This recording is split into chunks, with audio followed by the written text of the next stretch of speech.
Okay, in between coats of finishing this French polishing my brother's guitar, it's leaving me some time to do some other things. And this is a project I've been wanting to get to for a while. This is my brother-in-law's guitar. It's an old Washburn. It's a knockoff of a Martin D28. And I believe it's like a 1970s vintage. But anyway, it needs a little bit of help here.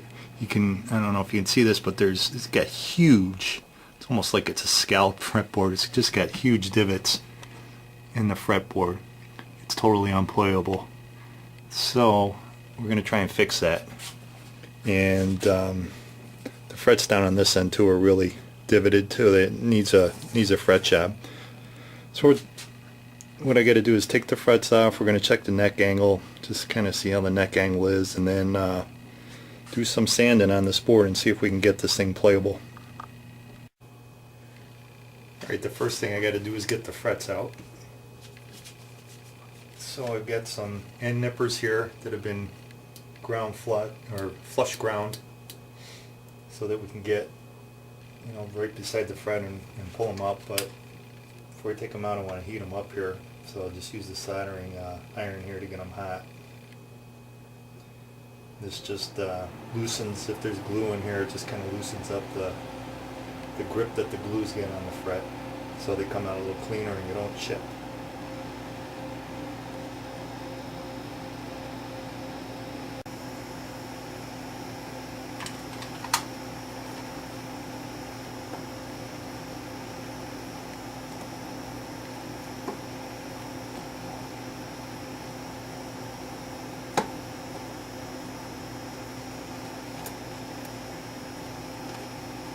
Okay, that's the first one, and I'm just going to work my way down the board here.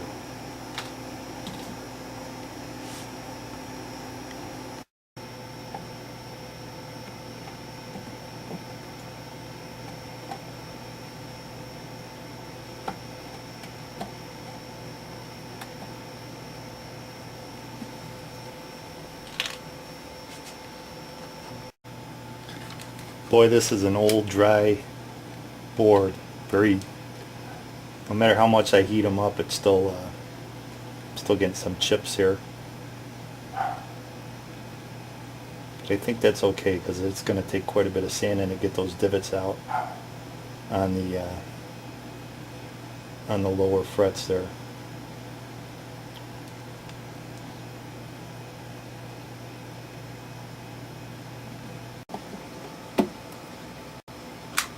Yeah, see, this one was very chippy.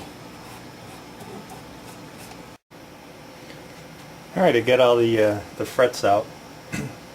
Now when I'm sanding the board, to make it easier, I don't want the nut in the way, so I'm going to take the nut out. And basically, just need to knock it out. I'm just going to score it here on the one side. Make sure I'm not cutting any lacquer.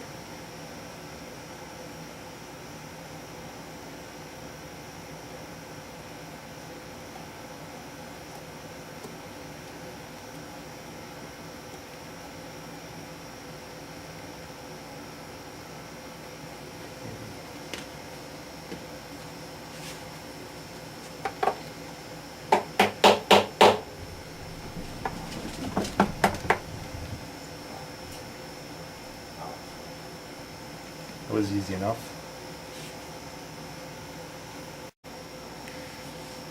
Alright, we got the nut off, and I want to take the tuners off too, so I don't want to be hitting these with the sanding block either.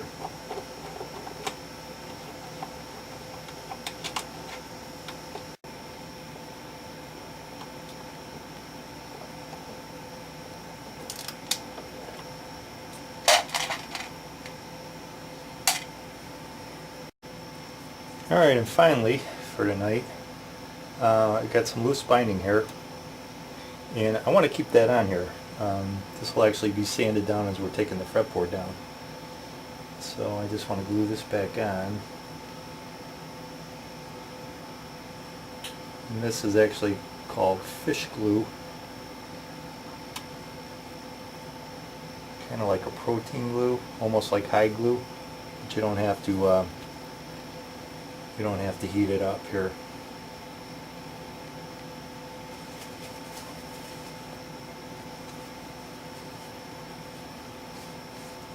Damp rag here.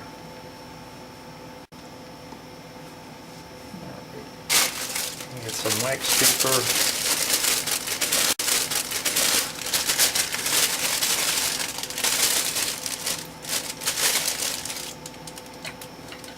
Clamp it up.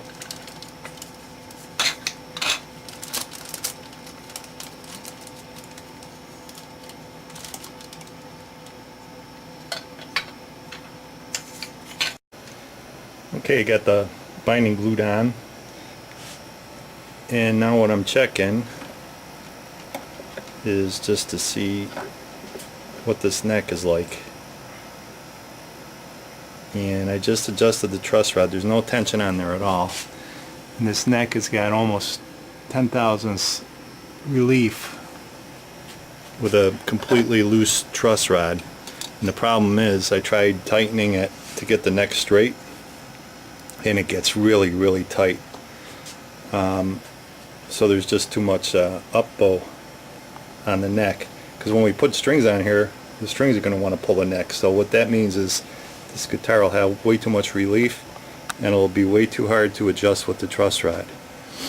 So what I'm going to try and do is just put a little bit of back bend into it. I'm going to put a couple here. I'll show you. Put a block of wood here down near the nut. Block of wood here, and then a beam, and I'm going to get one of those quick clamps, and we'll clamp it right in the middle, right around the 7th fret or so, and try and put a little bit of back bow into this neck. Alright, there's what it looks like, and we got back bow in there. I can see it. I don't know if you can see it here. Maybe, let's see if you can see it from this angle. If just look at the binding, it's a little difficult, but you can see that neck is definitely got some back bow. So I'm just going to let it sit like this for a few days, and like just leave it, let it work its way in, and then see what we wind up with. Alright, this has been sitting for 2 days down here, so let's see how the neck is looking.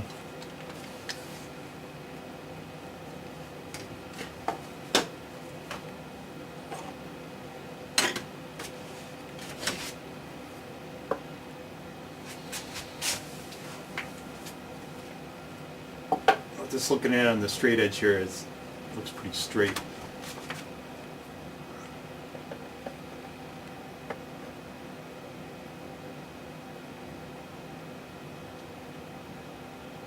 This is still showing that it's got some up bow though.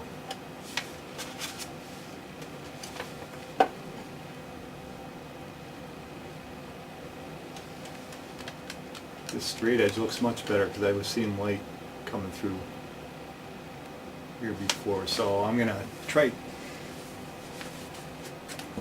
tightening the truss rod now, and we'll see if we can get this relief gauge here to read 0.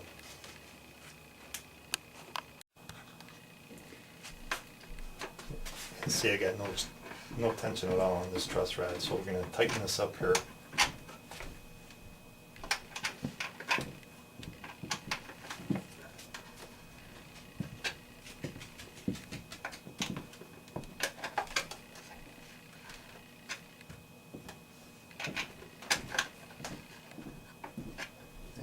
Starting to get a little tighter.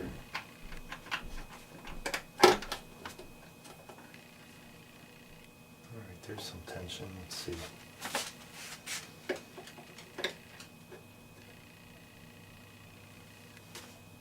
About 6 thousandths.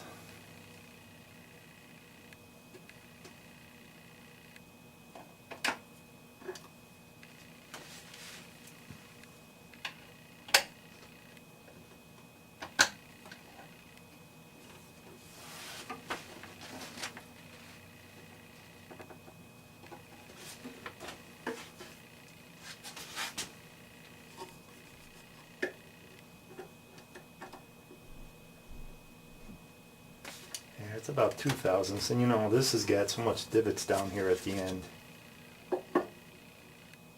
that I might be sitting down in one of those holes. So let's look at it visual here.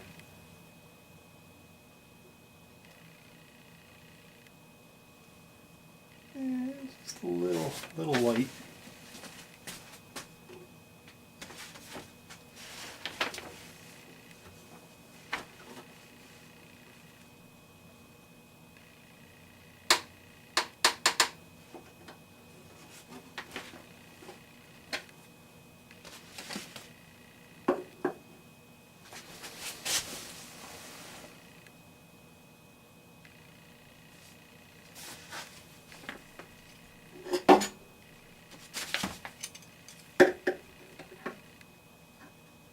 Here we go.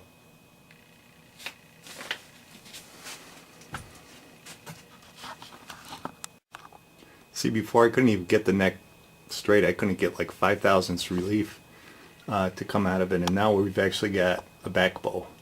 So that worked. Okay, here's something else. One guy I talked to said make sure when you're doing this, check the neck angle, see how your neck angle is before you start doing any sanding.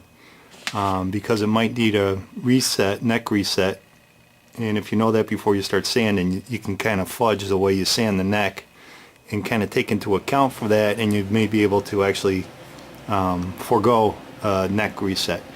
We don't want, I really don't want to do a neck reset on this guitar because I just want to get it playing. And as you can see here, if we put the straight edge on here, she comes down and she's actually hitting the bridge just a little low. It's kind of under set. We should actually be coming up just skimming the top of the bridge here, but we're a little below it. And that actually is okay. I think it's going to work in our favor because the main divots on this are all down at this end, the first 5 frets. So if I take more material off of here than I do from the rest of the fretboard, it's actually going to change our angle, and it's going to bring that ruler up so that it'll be a little bit over that saddle. So that's actually going to help the neck angle on this guitar by sanding out those divots here in front. So let's do that and see where we end up. Alright, out of curiosity, I just wanted to see what the radius on the neck was. These are some radius gauges that I've got, and Martin uses a 16-inch.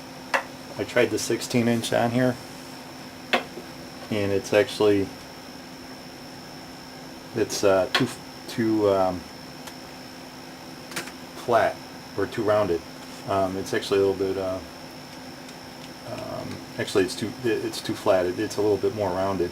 It looks like they're using about a 14-inch radius on here.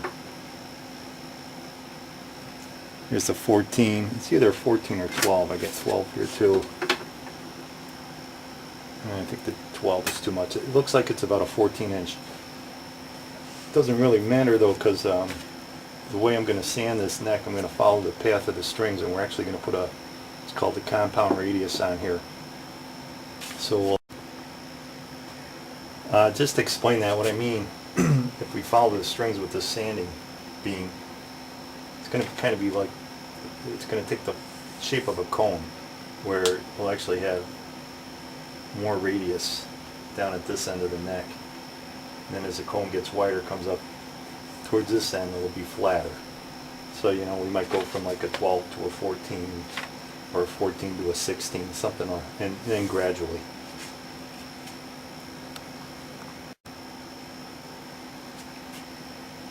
Okay, we're going to get started here.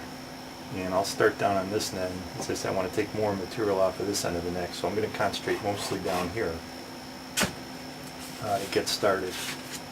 We'll put some of the stuff away here though. Okay, here we go.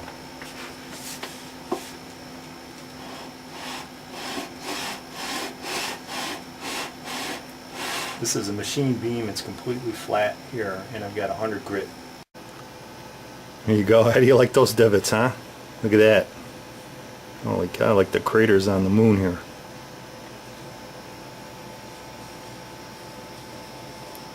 So as I say, I want to concentrate down here because it's going to help me with the neck angle, and plus this is where the most damage on the board is.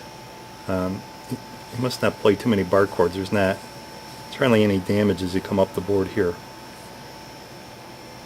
So we'll be working down here. Alright, I haven't been working it too long. That 100 grit is pretty aggressive, but here's the worst. See, we already got these that were up here, so we're getting there. They say I'm concentrating more down around the first fret down here. Came really close to just vacuuming this dust off, and then I'm thinking, man, I should save that. Just if we got chips on the fretboard after we're all done here, I can use it to fill the chips. And look how this is like a reddish brown. It doesn't, to me, it doesn't look like ebony. Ebony's usually dark, so I wonder if this isn't a rosewood fretboard. It's old. It's a 1970s guitar, but I wonder if it's rosewood. That's a pretty good amount here. So we'll save that. Alright, this is where I am so far. You can see we've done pretty good getting rid of these really bad marks down here. It's just a little bit there. There's some here at the 3rd fret. Just a little bit here, 5th. So I have not been hitting this part of the board. So it's time to start doing the whole board, and till we eventually get rid of this. Okay.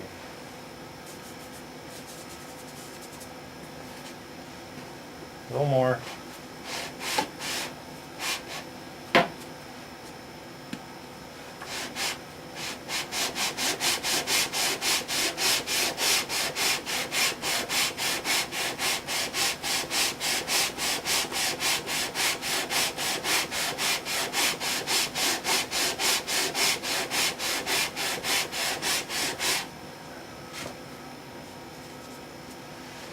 That's pretty good. It's getting really light.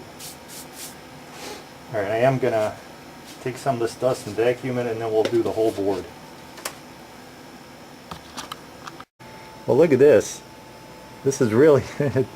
look at that grain coming up. This has got to be rosewood. It's actually really pretty. Everything was oxidized to a... See, this is just black. Could be years and years of dirt too, but... it's starting to look like a rosewood board. Alright, I think I got this pretty good. The only thing is down at this end, we're not hitting here, but I want to just concentrate down here by giving this end of the fretboard what's called fall away, as you may have recalled on that video that when I was doing my brother's guitar. So we're going to give that some fall away right now just by putting a little paper on here, on the sanding block, just to hold it off a little higher here, and just concentrate down here so that this end of the board goes down, so you don't get a hump over the body, and therefore you don't get fret buzzing when you're playing. Alright, I got the board sanded. I hit it with that 100 grit paper, and then there was 240 on here, finer paper. So I finished it off with the 240, and it actually looks pretty good. Also, I checked the radius just to see what happened, because we knew it should be compound radius, and that's actually what happened. It looks like it's about a 12, maybe a 14, 12 to 14 down at the nut end, and about a 16 down over the fret extension down here on this end of the board. Alright, so what I'm going to do now is just kind of clean up the neck a little bit. You remember we fish glued the binding back on here, so there's a little glue here, and what happened is the binding's looking very white on top now because we sanded it, and this binding's got some old lacquer on here. So I think what I'm going to do is just take my scraper and just kind of go right up to the line where the binding meets the fingerboard, and also just clean up the glue here. So I'm going to work on that now.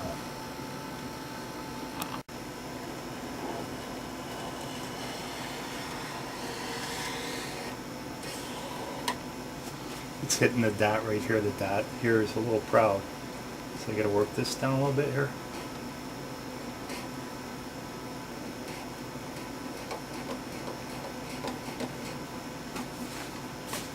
And I'm using my fingers so I don't run into the wood. Yeah, this is kind of going right down along the binding here.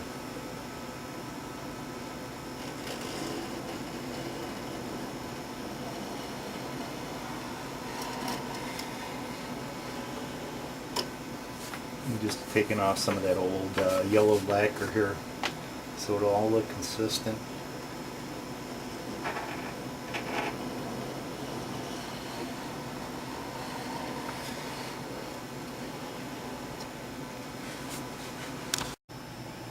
As I'm scraping the binding, all of a sudden I noticed this marker right here, this fret marker, is missing. There's nothing in there. Fortunately, I've got some black fret markers here, so I'm going to replace that right now.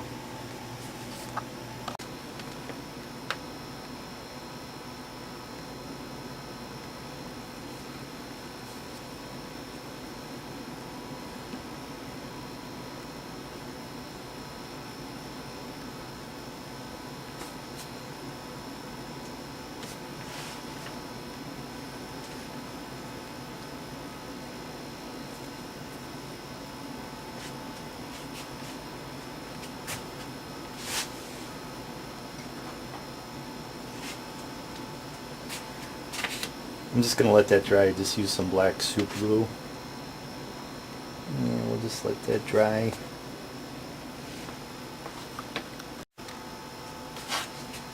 Okay. Actually hit it with some accelerator.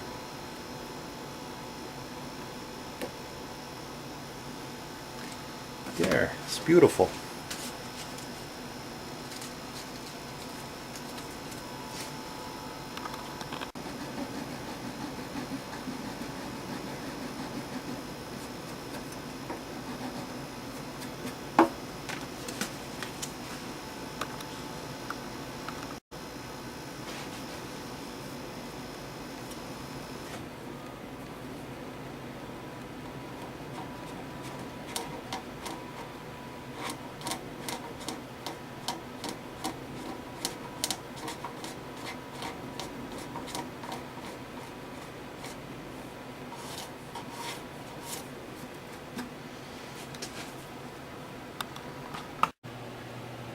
Well, that doesn't look half bad.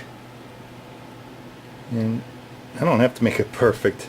This guitar, you know, this guitar is not perfect. There's scratches and stuff all over here, so we don't want to make everything look brand new. But I got the glue off here, and this is, yeah, this is the one we just replaced. That dot right there came up pretty good. It just flipped over the guitar. This is the other side here. I haven't done this yet. I don't know if you can see, it's here, got some marks and stuff I got to take off. I'm just looking this over with the straight edge again. Even with all that material that we took off down here, and we put the fall away in, you know, we've got some decent fall away here. I'm still hitting the bridge. It's better. But I think you still might end up with some high action. On this guitar, my brother-in-law, he tends to play the lower, I mean, you know, the cowboy chords. He doesn't play a lot of bar chords. So I think what I'll do is fret it, and we'll see how the action is. You know, the other option is to sand the bridge down a little bit and reroute the saddle. Because this is not a candidate for neck reset, because it was busted at one time here, and I think if we ever tried to get the neck off, we'd just end up breaking that again. So the thing is just to try and we'll just try and get this playable in the best action we can and see what we've got. Alright, next step, I gotta get ready to fret this, so I'm just bending some fret wire get it ready. And I think you need at least 2 pieces here.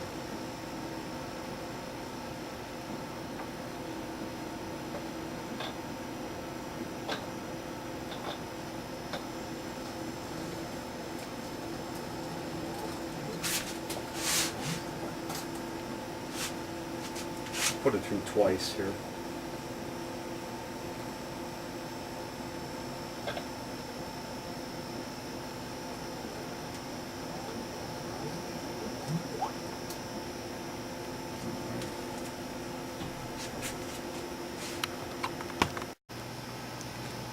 Alright, this is a little different than binding my brother's guitar. This has, you know, the binding. This is a bound fretboard, so you can't just put a fret in here because the slat stops and then the fret's got to hang out over the binding. So what you got to do is take a little bit of the tang off so that it fits in here, and that'll hang over. So you can see I've done that one end, but I haven't done this other end. And the way I do it is these little tang nippers here. But basically I cut the fret as close to size as possible so we don't have a lot of filing to do. This is how this thing works here, and just kind of slide the fret in here.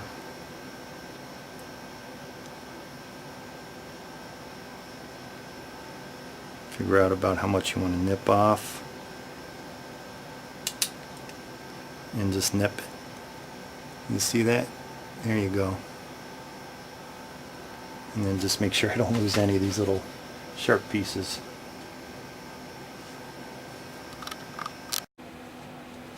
If any of you have a bound fretboard guitar and it needs to be refretted,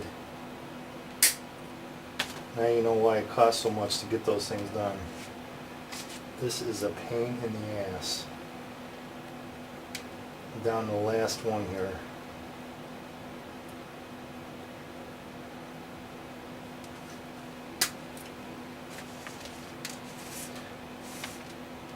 But you got to trim each fret. As I say, you want to kind of get it as close as you can.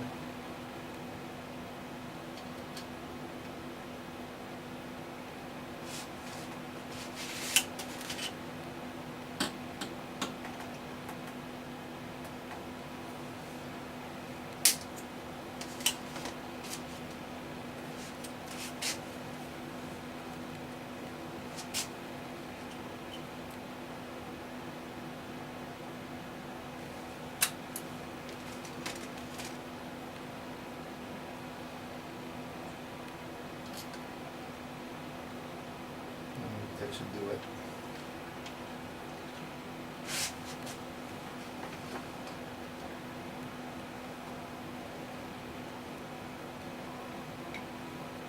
That's enough for tonight.